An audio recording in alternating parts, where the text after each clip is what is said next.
My name is Elena Grace Mitchell. I was 15 years old when I died. For 11 minutes, my heart stopped beating, and everything I thought I knew about life, death, and God was completely unraveled. I wasn't famous. I wasn't perfect. I was just a sophomore girl from a small town in Tennessee who loved writing in notebooks, listening to music and dreaming quietly at her piano when no one was watching. I believed in God in a vague, distant way. We said grace at dinner sometimes, went to church on holidays. But I didn't know him. Not really. That changed the moment I collapsed in 7th period biology class and left my body behind. What I saw, what I heard, and what I was shown during those 11 minutes will never leave me. This is not just a story about dying. It's a message, a mission, and a warning. Because Jesus revealed something no one expected. A great leader will soon be unmasked. And when he is, everything will change. So please, before we begin, subscribe to this channel, share this video, and leave a comment below. Someone may need to hear your story too. Now, let me take you back to the beginning.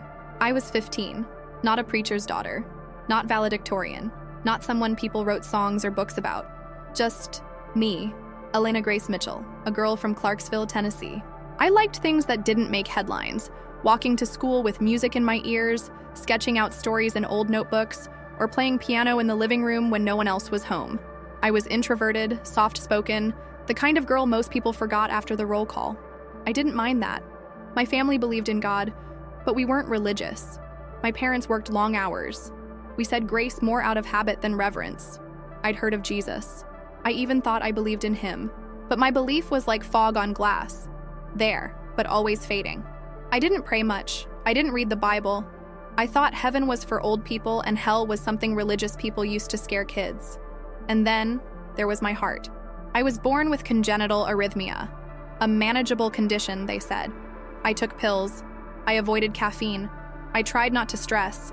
I thought I was doing fine, until picture day. October 18th, 2024. It began like any other morning. Hair frustrations. No time for breakfast. Rushing through classes, laughing with friends. But in 7th period biology, something shifted. The room tilted. My chest clenched like a trap. I tried to raise my hand, couldn't.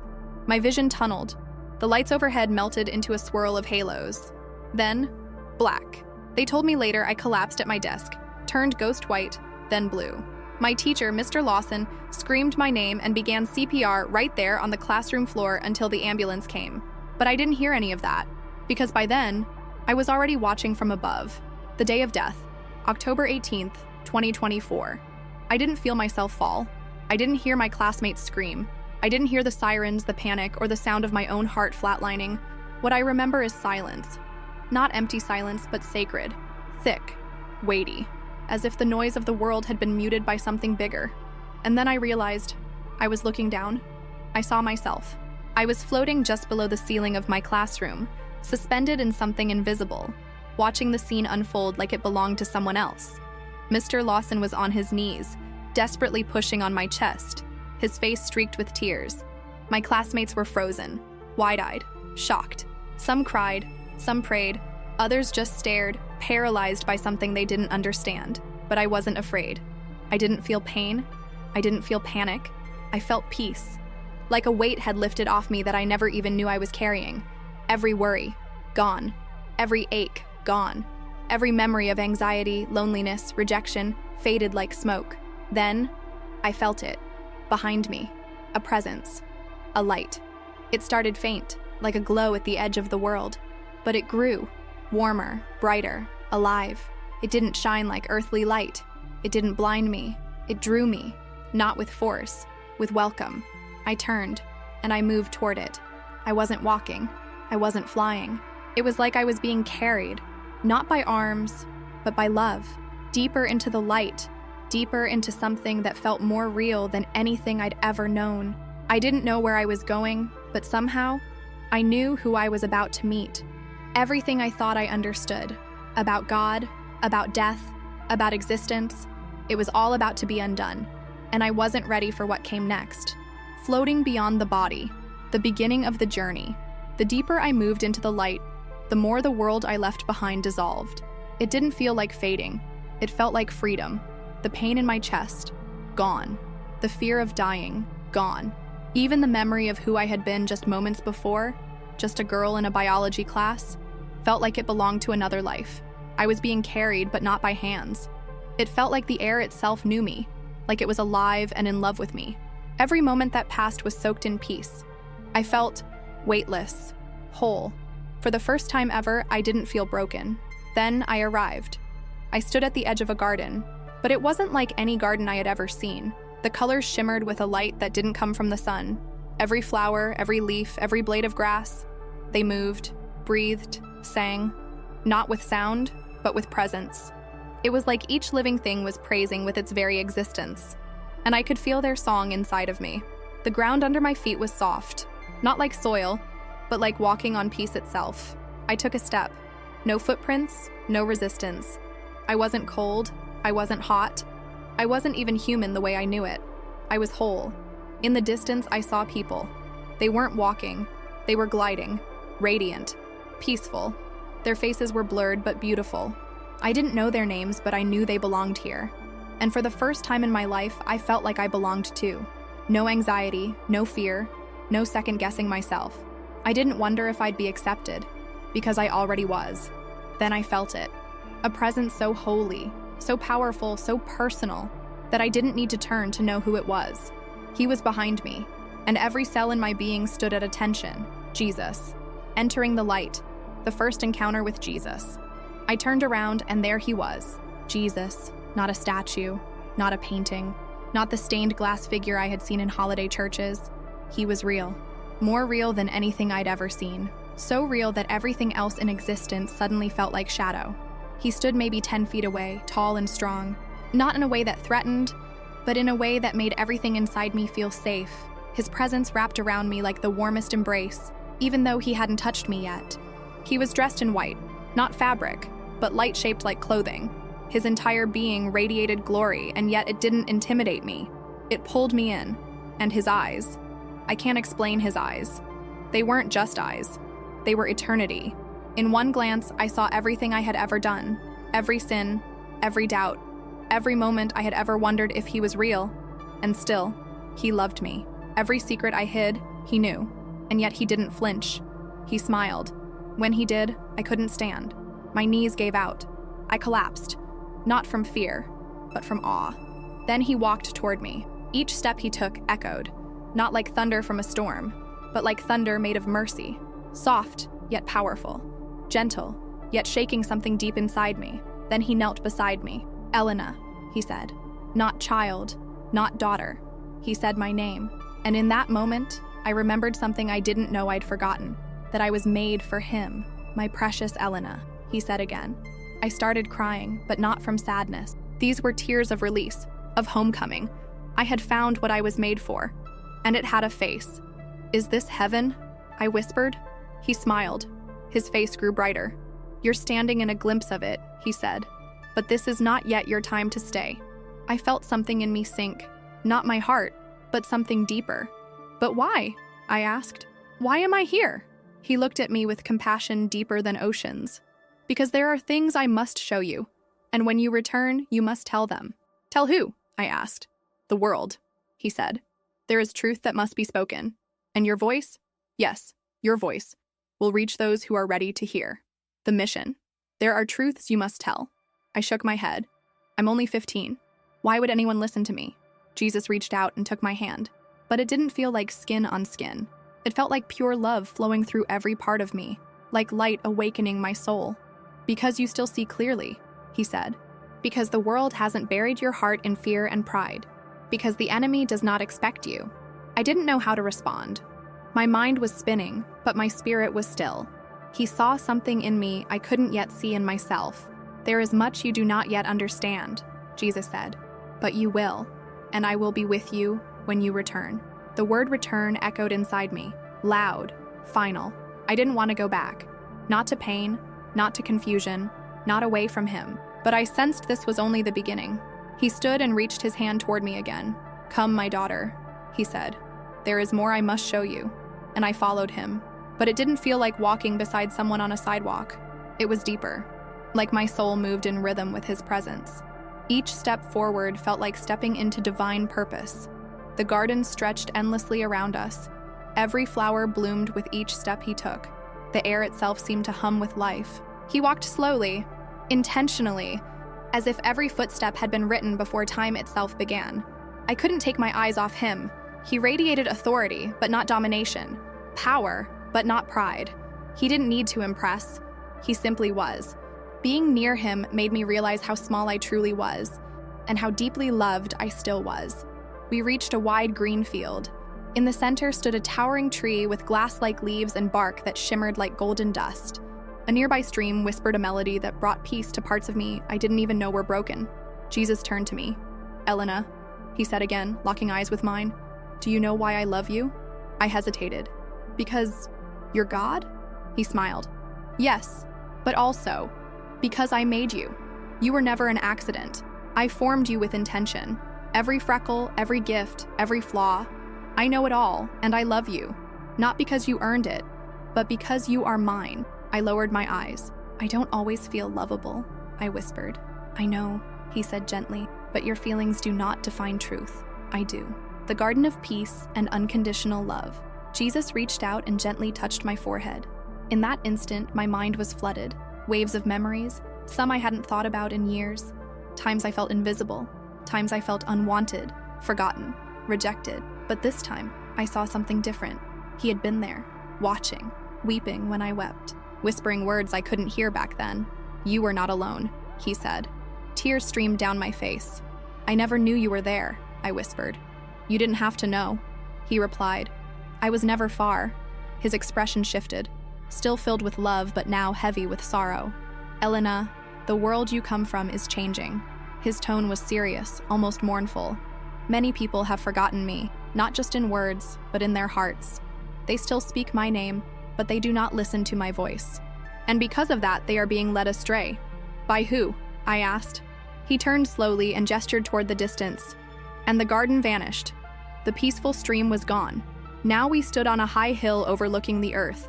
It was like watching the world from space, but closer, more intimate. I could see cities, neighborhoods, streets, people going about their day, unaware that they were being watched. And then I saw it. Darkness. Not night, not shadows, but a creeping smoke that slithered through cities, churches, screens, and hearts. "There is an enemy," Jesus said, "and he has learned to disguise himself well." He pointed toward a man, standing on a brightly lit stage, speaking to a massive crowd. People were cheering, crying, raising their hands. They looked inspired. They looked hopeful. "This man," Jesus said, "has become a voice to millions. He says the right things. He uses my name. He quotes my words. But his heart does not belong to me." I looked closer. The man raised his hands in praise, smiling as the crowd roared. But then, the scene shifted. Behind closed doors, I saw him whispering lies, signing secret deals, using people, mocking the very God he claimed to serve. My stomach turned. "He's pretending," I said. Jesus nodded. "He wears a mask, and many of my people have been fooled. The field of vision, a world on the edge of deception. Why would you let that happen?" I asked, anger and confusion stirring in my voice. Jesus didn't react with judgment. Instead, his eyes filled with sorrow. "Because they stopped seeking me," he said. "They stopped testing spirits. They trusted charisma instead of character, applause instead of truth." A heavy silence hung between us. Then his voice grew firm, like thunder wrapped in mercy. "But the mask will fall." The words echoed through the air with power. "And when it does," he continued, "many hearts will break. Some will fall away, but others will finally wake up." He turned to me. "I am preparing you, Elena, to speak before that day comes." My heart raced. "Why me?" I asked again, feeling the weight grow heavier. "Why would you choose someone like me?" He stepped closer. His gaze pierced through me, yet held me in gentleness. "Because I speak through the humble," he said, "through the ones the world does not expect. And when I send you back, there will be those who are ready to listen. Not because you're famous, not because you're perfect, but because you will speak not from pride, but from what you've seen." Then he locked eyes with me. "You must remember this moment, what you saw, what you felt, because when doubt comes, and it will, you will need to hold on to my voice." I nodded slowly, tears running down my cheeks. Then he whispered something that pierced my soul. "Your voice will echo in the dark, but I will be in the echo. The false leader, charisma without Christ. The scene changed in an instant. Gone was the garden, the field, the soft stream. Now we stood on a cliff, high above the earth. Everything around us felt heavier. The sky was gray, swirling with thick, restless clouds. Below us stretched the world, moving, shifting, breathing like a living map. Then came the sound, not just noise, but a groaning, like the earth itself was aching. Cities pulsed with tension. I could hear shouting, arguing, sirens, screaming. But beneath the chaos was something deeper, spiritual. A cracking sound, foundations splitting. "What is this?" I asked, barely above a whisper. Jesus stood beside me, watching. His expression wasn't angry. It was brokenhearted. "This," he said, "is what the enemy has done. Division, confusion, fear. He has sown these things among my people." Then I saw it. Families yelling in their living rooms, churches divided over pride and opinion, friends deleting each other over politics, young people glued to screens, empty, addicted to noise, starving for meaning. I turned my head. It was overwhelming, but it wasn't over. Now I saw churches, big ones, crowds with hands lifted high, loud music, lights, passion. But the eyes, the people's eyes, were hollow. "They worship me with their mouths," Jesus said, "but their hearts are given to other things." Then he showed me the leaders. Some were famous, others unknown. They stood behind pulpits, preaching with polished words, adored by their followers. But then, the curtain pulled back, and I saw it. Pride, compromise, secret sin. They had started well, but they traded truth for influence, and the people followed blindly. "Why are you showing me this?" I asked, tears rising. Jesus looked into my eyes. "Because you need to understand what's coming, the deception of the masses and spiritual judgment." Jesus raised his hand and pointed toward a specific part of the earth. The image zoomed in, like a divine camera focusing on a single soul among billions. I saw him, the man, well-dressed, powerful. He spoke with fire and clarity. He quoted scripture, invoked God's name, and captivated crowds across nations. People hung on his every word. His face was everywhere. TVs, books, churches. He cried when he prayed. He spoke of revival, of values, of morality. He knelt on stage, hands lifted. But then, Jesus moved his hand, and what was hidden was revealed. Behind the stage, I saw it all. Deals made in darkness, manipulation, control. He mocked the very people who trusted him. He didn't serve the church, he used it. My heart twisted. "He doesn't love you," I said aloud. "He loves the platform, the power." Jesus nodded slowly. "He wears my name like a costume, but his heart is far from me." Then Jesus did something I didn't expect. He showed me the man's past. I saw moments from his youth, times when pride crept in, slowly, quietly, fed by applause. I saw open doors where compromise slipped in. I saw people try to confront him, good people, faithful voices, but they were silenced, discredited, cast out. Then I saw the followers, defending him more fiercely than they defended the word of God, worshiping the image more than the truth. They didn't want truth, Jesus said. They wanted a savior in human form. Then I saw it. The moment everything unraveled. Documents leaked. A whistleblower stepped forward. Photos, videos, messages, secret recordings. All of it exposed. And the world gasped. Churches split. Families fought. Some wept. Some walked away from faith altogether. "They never saw it coming," I whispered. "They weren't looking," Jesus replied. "They didn't ask me. I'm the faithful remnant, those who did not bow." I looked again, and through the heartbreak, I saw something different. A woman on her knees. Tears streamed down her face. Her Bible lay open in front of her, pages soaked with sorrow. "Lord, was I wrong?" she whispered. And then I saw him, Jesus, kneel beside her, gently placing his hand on her shoulder. "You were deceived," he said softly, "but I am still here." Those words cut through the pain like light through fog. Then I saw them, a small group, scattered across the world, men, women, teenagers, elders. They weren't flashy. They didn't have microphones or platforms. They didn't chase attention, but they were faithful. They stood in the shaking, not with anger, but with truth. They didn't scream. They didn't fight for influence. They clung to the word of God and refused to let go. "These," Jesus said, "are my people." They worship in spirit and in truth. They have been refined by fire, and they will not be moved. I felt hope rise in me. They were praying in closets, fasting in secret, standing firm in quiet courage. They didn't need a stage. They had heaven's attention. What happens now? I asked. Jesus looked at me, his eyes full of power and mercy. You must warn them, he said. Tell them, no man, no movement, no ministry should ever take my place in their hearts. Then he paused. The shaking is mercy. The unmasking is grace. I reveal what is hidden not to destroy, but to heal.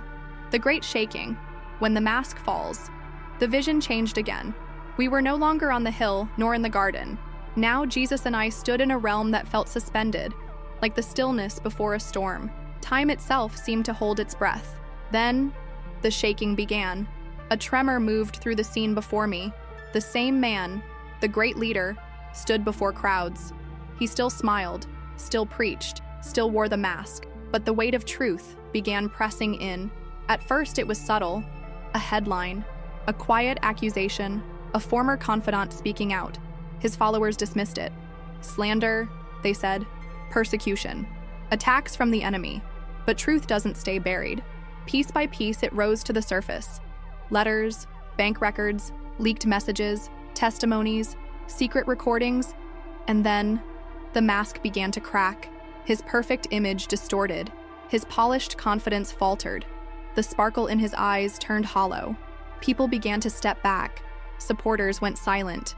Churches quietly took down his books, deleted his sermons. A few still clung tightly, but most were shaken. I saw living rooms filled with weeping, mothers crying into Bibles, pastors in empty sanctuaries whispering, "How did we not see it?" And beside me, Jesus whispered, "The unmasking is mercy." Tears filled my eyes. "They feel betrayed," I said. "Not just by him, but by you." Jesus nodded solemnly. "That's why you must tell them. I was never the one who failed them.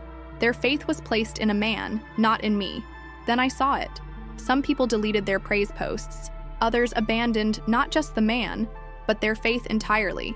They walked away from prayer, from church, from belief. Will they ever come back? I asked. Some will, Jesus said, but only if someone shows them that I am still the truth beyond all human failure. Heaven and hell, eternal realities revealed.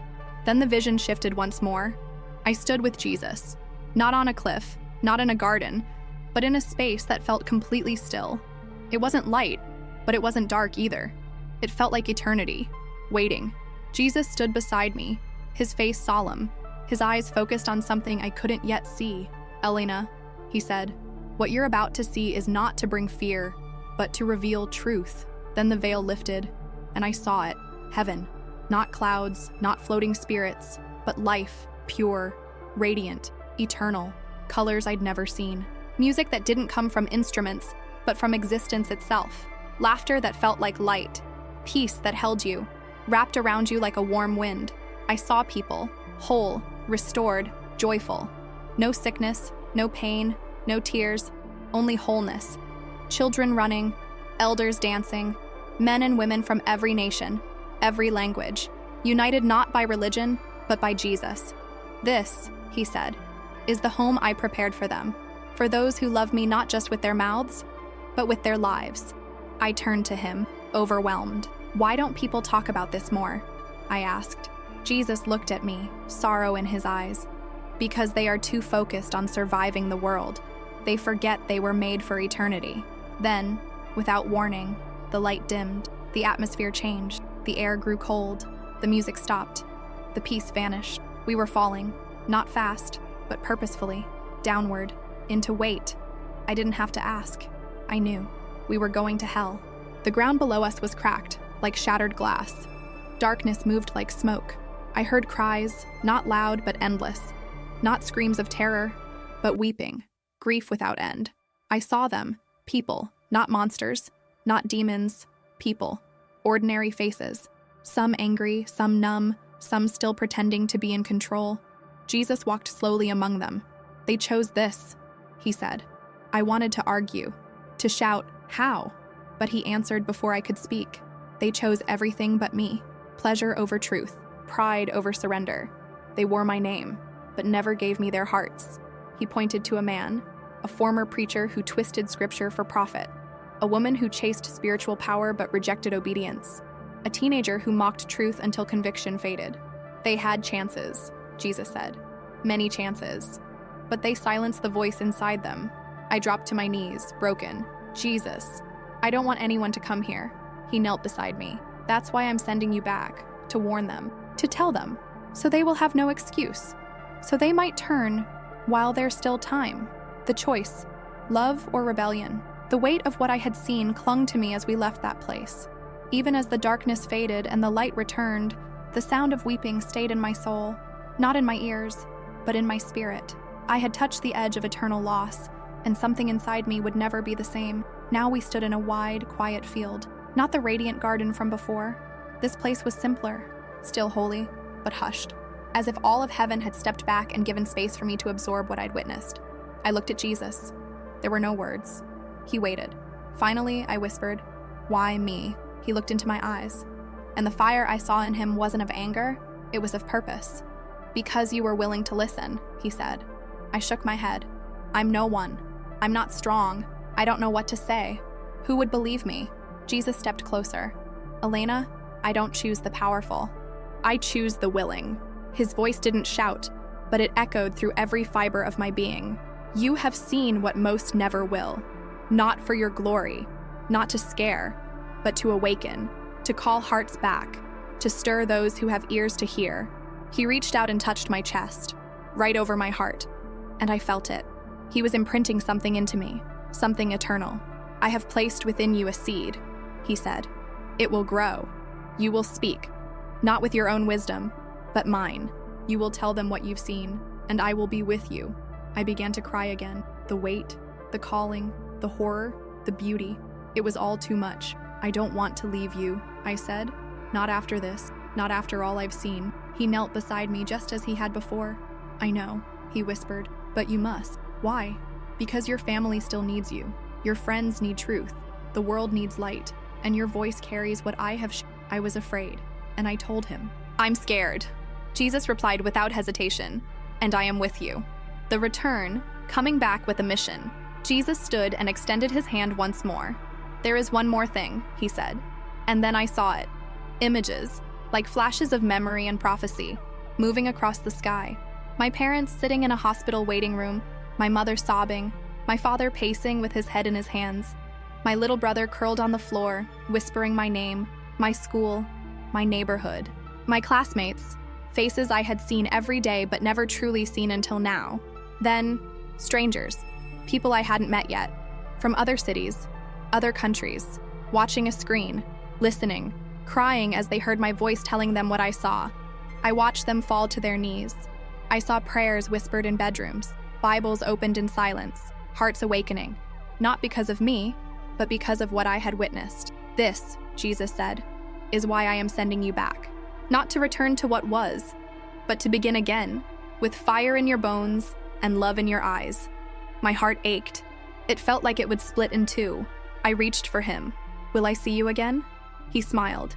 "One day, when your race is finished, when your story is complete, when you come home, not for a glimpse, but to stay." Then he embraced me. And in that embrace, I felt everything. Love, power, eternity, home. "Remember what I told you," he whispered. "Do not trust the voices of men more than mine. Test every word, seek truth, and above all, love deeply." He stepped back.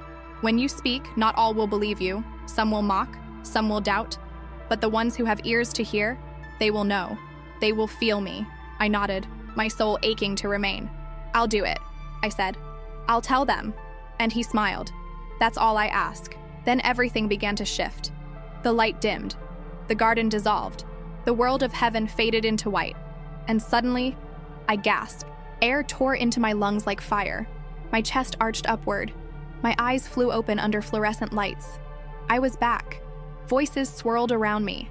Panic, relief, shock. "Elena! Elena!" My mother's voice cracked through the noise. I blinked. Her tear-streaked face hovered over mine, trembling hands clutching mine. "You're back," she sobbed. "Oh God, baby, you're back." I could barely speak. My chest burned. My limbs felt like they belonged to someone else, but I whispered one thing. I saw him. She leaned closer. What did you say? I saw Jesus. In the ambulance, I closed my eyes and held on to every detail. The garden, the shaking, the masked leader, the voice of Jesus, heaven, hell, the call. At the hospital, doctors ran every test imaginable. They expected brain damage, heart trauma, something. But the scans showed nothing. 11 minutes flatlined, and I came back whole. They couldn't explain it, but I could. Over the next weeks, my body slowly recovered, but my soul was never the same. Everything around me felt different, smaller. The gossip at school, the constant noise, the distractions. It all felt like dust. Some people believed me, others didn't. My best friend said it was a dream, a hallucination. I smiled politely, but inside, I wept. Not because she didn't believe me, because she didn't believe him. I began to see differently. When people spoke of God but didn't carry his presence, I could feel it. When someone was pretending, I could discern it. My dad changed too. He used to keep his faith quiet, buried. Now I'd find him reading his Bible before sunrise, tears in his eyes. At night, we prayed together, not out of habit, but hunger. And yet, I missed him. More than anything, I missed Jesus.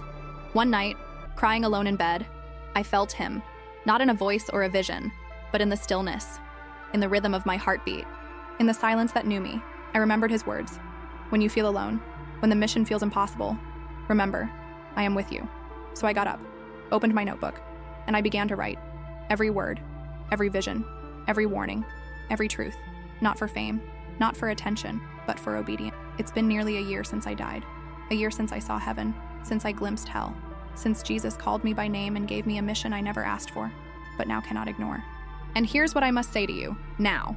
Do not place your hope in any human leader, not a pastor, not a politician, not a spiritual celebrity with perfect words. Because when they fall, if your faith is in them, you'll fall too. But Jesus, he never changes. He is the same one who met me in the garden, who held my hand through the fire, who whispered truth into my soul. He's coming again, and the time is short. Before he sent me back, he told me this: the unmasking is coming before your next birthday. I turn 16 in a few months. I don't know the date, I don't know the name, but I know the shaking is near. And when it comes, everything built on sand will collapse. So here is my final plea. Come back, not to religion, not to noise, not to personalities. Come back to Jesus, the one who weeps over the lost, the one who warns because he loves, the one who bled and died, not to make you religious, but to bring you home. If this story has stirred anything in your heart, don't walk away unchanged. Please subscribe to this channel so you won't miss what comes next. Leave a comment, ask for prayer, share your story. There is power in speaking truth, even when your voice trembles. To every young person listening, your age does not disqualify you. Your weakness does not cancel God's strength. He is raising up a generation with fire in their bones and humility in their steps. To the ones barely holding on, he's still calling you. There is still time, but the clock is moving, and soon the mask will fall.